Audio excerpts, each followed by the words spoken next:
Assalomu alaykum, hurmatli kuzatuvchilar. Bu galgi suhbatimiz viloyat yoshlar ishlari boshqarmasi boshlig'i Aziz va Dilfuza Erkinovna bilan bo'ladi. Yoshlar orasida huquqbuzarliklarni oldini olish, xususan bu borada yangi tashkil qilinayotgan yoshlar front office haqida suhbatlashamiz. Assalomu alaykum Dilfuza. Assalomu alaykum. Xush kelibsiz. Avvalo Dilfuza opa aytib o'ting, bu yoshlar front ofisi nima bu va unda kimlar qatnashadi yoki kimlar a'zo bo'lgan shu haqida to'xtalsangiz.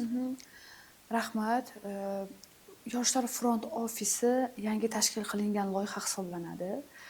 Ya'ni viloyatimizdagi mavjud mahallalarning har birida 10 nafar faol bo'lgan yoshlar ishtirokida tuziladigan guruh. Yoshlar front ofisi mahallada faol bo'lgan yoshlar, ya'ni Jasorat maktabi o'quv-yiniga faol qatnashganlar, 5 tashabbus olimpiadasi musobaqalarida faol ishtirok etganlar, qolaversa harbiy vatanparvarlik ruhida o'tkazilayotgan barcha tanlovlarda, musobaqalarda faol ishtirok etayotgan yoshlardan tarkib topgan guruh hisoblanadi. Demak, endi bular nima ish bilan shug'ullanadi? Bular mahallalarda asosan tengdoshlari orasida giyohvandlikka qarshi kurashish targ'ibotini olib boradi. Ya'ni mana shu giyohvandlik ko'chasiga yoshlarni kirib qolmasligi, ularni salbiy oqibatlari qay darajada bo'lishi, umuman olganda mana shu asosiy maqsadi giyohvandlikka qarshi kurashish, olib borayotgan siyosiy huquqiy islohotlardagi daxldorlik hissini oshirish, qolaversa savodxonligini oshirishdan iborat bo'ladi. Tabiiy savol tug'iladi-da, baribir yoshlar orasida giyohvandlikka qarshi kurash bilan shug'ullanadi bu yoshlar front ofisi. Shunday.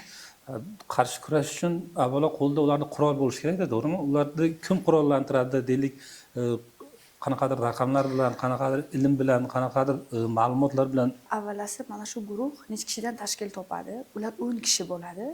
Demak, ularga sardor yordamchisi, mentor va ikkala a'zoni faoliyati, ular real targ'ibotni oldini olish va virtual targ'ibot. Hozir real targ'ibot oldini olish degani mana real hayotda turli ko'rgazmalar, rasmlar bilan giyohvandlikka chorlayotgan, giyohvandlik yoki psixotrop moddalarga nima deydi, moddalarning targ'ibotini olib borayotganlar bilan shug'ullansa, ikki nafari virtual hayot, ya'ni ijtimoiy tarmoqlarda mana shunaqa targ'ibot ishlarini olib borayotganlar bilan shug'ullanadi har bitta mahallada. Endi ularni kim qurollantiradi? Ularni albatta yetakchi tashkilot hisoblanadigan Yoshlar agentligi, ichki ishlar bo'limlari hamda mana shu narkotik va o'qotar qurollarga qarshi kurashadigan tashkilotlar ularni qurollantiradi. Lekin yetakchi tashkilot bu biz Yoshlar ishlari boshqarmasi hisoblanadi. Hozir mana ayni kunlarda viloyat yoshlar front ofisi a'zolari Toshkent viloyatidagi Bo'stonliq oromgohidalar. Ularni bir haftalik seminarga chaqirishgan. Ular ishtirokida hozir bir haftalik seminar olib borilyapti. Mana shu seminarda ularni nima deydi, qurollantirishyapti, oziqlantirishyapti va bevosita ular respublika darajasidagi seminarga qatnashib kelganliklaridan keyin viloyat darajasidagi seminarga ularga qo'llanmalar yaratib beriladi. Ularga maxsus mana shu targ'ibot, tashviqot masalalarini olib borish uchun nima deydi, ko'rgazmali qurollar, qo'llanmalar yaratiladi. Bir narsani alohida ta'kidlab o'tish kerak. Bu har bitta mahallaga o'zi Yoshlar front ofisining a'zolari yuqorida aytdim, har bitta mahallaga tayinlanadi, saylanadi. Har bitta mahallaga saylangandan keyin biz shunaqa narsani amalga oshirdikki, dastlab mahallalarda saylov o'tkazdik. Mahallada saylangandan keyin ular albatta o'ziga belgilangan tartibda savol-javoblar orqali uni jamiyatdagi o'rni, uni faolligi, huquqiy savodxonligi, umuman olganda vatanparvarligini inobatga olib mahallalarda tashkil etildi, mahallalardan keyin tumanlarda tashkil etildi va mana shu tumanlardan tashkil topgan a'zolar o'rtasida viloyat sardorlari saylandi. Demak, shular orasidan tanlab olinadi. Albatta. Dastlab mana shu viloyatimizda 1063 ta mahalla bo'ladigan bo'lsa agar, 1063 ta mahallaning har birida 10 tadan sardor, ya'ni Yoshlar front ofisi 10 nafardan Yoshlar front ofisi a'zolari, ya'ni bir nafar sardor, bir nafar sardor yordamchisi, bir nafar mentor va 2 nafardan real targ'ibotni oldini oladigan va 2 nafar virtual targ'ibotni oldini oladigan mana shulardan tashkil topgan Yoshlar front ofisi tashkil qilindi mahallada. Undan keyin mahallalardan tumanlarda va tumanlardan viloyatda eng nima deydi, faollari chaqirilib, ular o'rtasiga tanlov o'tkazildi va shu viloyatda hozir 10 nafar Yoshlar front ofisi vakillari saylanganlar hozir Toshkent viloyatining Bo'stonliq tumanida Samarqandlik Yoshlar fronti ofisini salohiyati saviyasini ko'rsatib, seminarlarga faol ishtirok etishmoqda. Bular oylik ish haqi oladimi yo jamoatchilik asosida ishlaydimi? Bular jamoatchilik asosida ishlaydi va Jamoatchilik ularning asosida. har biri Yoshlar ishlari agentligi va hamkor tashkilotlarning jamg'armalari tomonidan rag'batlantirib boriladi. Tabiiy savol tug'iladi, bular yosh bo'lsa, qanaqasiga bir kuchi yetadimi, salohiyati yetadimi degan savol ham bu tabiiy savol. Bu aynan bu loyihani amalga oshirilishi mana shu tengdoshga ko'makchi degan bir shior ostida desam adashmayman, chunki bugun yoshlarni tengdoshlaridan boshqa ko'p hech kim tushunmaydi-da. Mahallada yurganda mana shu o'zini tengdoshi nima bilan shug'ullanishi, tengdoshni qiziqishlari qanaqaligi u faqat tengdoshga ayon. To'g'ri, ota-ona, ustoz, qarindoshlar ular o'z yo'liga, to'g'ri, ular ham bilishadi, lekin asosan yoshlar o'zini tengdoshlari nima bilan shug'ullanishni biladi. Ularni bo'sh vaqti qanaqa o'tadi, ularni bandligi qaysi tartibda amalga oshiriladi, ular yaxshiroq bilishadi. Mana yaqinda men eshitib qoldim, bu maktabda bo'lgan holat. O'quvchilar elektron sigaret chakkan, 7-yosh 8-sinf o'quvchilari. Elektron sigaret chakish davomida bu o'quvchi yuragi ko'tara olmasdan hushidan ketib qolgan. Tengdoshlari u elektron sigaretdan yashirgan. Uni keyin holat qanaqa bo'lganligi ko'p muhim emas. Demoqchi bo'lganim, elektron sigareta ta'sirida bo'lganligini buni o'qituvchi ham bilmagan, yoki bo'lmasa keyin o'sha bolani ko'rgan, tekshirgan nimalar ular ham bilmagan. Deyotganim ilgarigidek emas-da hozir. Misol uchun o'sha bundan 20 yil, boringki 30 yil avval giyohvandlik vositalari yoki bo'lmasa sigaret yoki boshqa o'sha psixotrop moddalarni ko'rib, bilib, tushunish mumkin edi. Shunday. Da hozir unaqangi narsa emas-da. Misol uchun mana men elektron sigareta qanaqaligini bilmayman masalan. Yoki bo'lmasa sintetik giyohvandlik vositalar bor. Hozir shunaqa chiqib ketgan. Ularni masalan bilmayman. Buni qanaqa tartibi qanaqa bo'ladi, jarayon qanaqa bo'ladi? Bu Yoshlar front ofisi faoliyatini endi boshladi. Ularni oziqlantirish uchun, ularga bir nima deydi, motivatsiya berish uchun ham o'qitilyapti. Shuning uchun ham mana shunaqa narsalarni oldini olish uchun qo'yilgan. Agar ularni tabiiy bu kuchi yetmaydigan bo'lsa yoki o'zidan yoshi kattaroq bo'ladigan bo'lsa, agar mahallada yoshlar yetakchisi, mahallada profilaktika inspektori va mana shu mahalla raisi bor. Demak, ular faqat o'zlari yolg'iz qolib ketmaydi, hamkorlikda ishlaydi. Albatta, eng ijobiy tomoni shundaki, bugun bitta mahallada mahalla yetakchisini qanotida Yoshlar front ofisi bor. Yoshlar xalqon jamoatchilik guruhi bor va bolalar tashkilotining 9 ta saylangan yo'nalishlar kesimidagi sardorlari bor. Endi bitta mahallada faqatgina endi mana biz hozir Urgut tajribasi misolida hozir tayyorgarlik ko'ryapmiz. Mana shu mahallada mahalla yettiligiga hamroh bo'ladigan, mahalla raisiga hamroh bo'ladigan va bevosita yoshlar yetakchisi qanotiga aylanib qolayotgan 29 ta yoshni birgalashib ish olib borish mexanizmini yaratyapmiz. Bitta mahallada hozir agar mana shu narsani biz yo'lga qo'yib olsak, 10 ta Yoshlar front ofisining a'zosi, 10 ta qalqon jamoatchilik guruhining a'zolari, 9 ta bolalar tashkiloti sardorlari. 9 ta bolalar tashkiloti sardorlari asosan Yoshlar ishlari agentligining loyihalarini targ'ibot qilishga, vatanparvarlik ruhida tadbirlar tashkil etishda xizmat qiladigan bo'lsa agar, qalqon jamoatchilik guruhi tinchlikni saqlashga, yoshlarni har xil ham xuddi Yoshlar fronti a'zosi kabi bitta jamoa bo'lib ishlashga xizmat qiladi.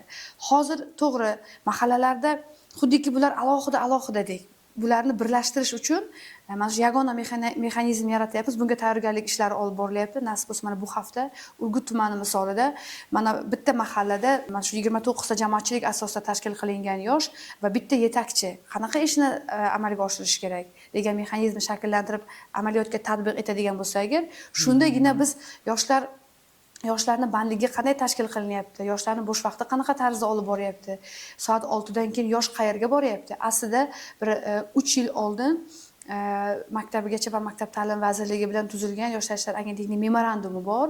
Mana shu memorandumni ham qayta ko'rib chiqyapmiz, qayta hamkor tashkilotlar bilan ish olib boryapmiz.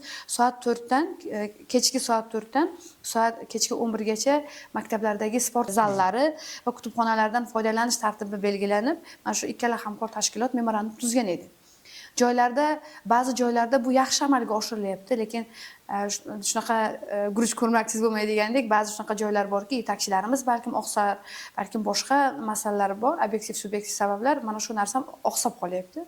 Endi agar mana shu narsani ham, shu yo'nalishni ham biz yo'lga qo'ya olsak va bitta mahallada 30 ta odam, to'g'ri, 29 ta yosh, lekin asli mana shu 29 ta yosh, u hammasi ham 14 yosh, 15 yosh emas, ular 30 yoshgacha, 10 yoshdan 30 yosh oralig'idagi yoshlar. Bolalar tashkilotining yoshlari yosh bolalar, 14 yoshgacha, 14 yoshgacha bolalar. Chunki ular bolalar tashkilotining a'zolari, Qalqon jamoatchilik guruhi 18 yoshdan 30 yoshgacha. Front ofisi a'zolari ham 14 yoshdan 30 yoshgacha tashkil etadi.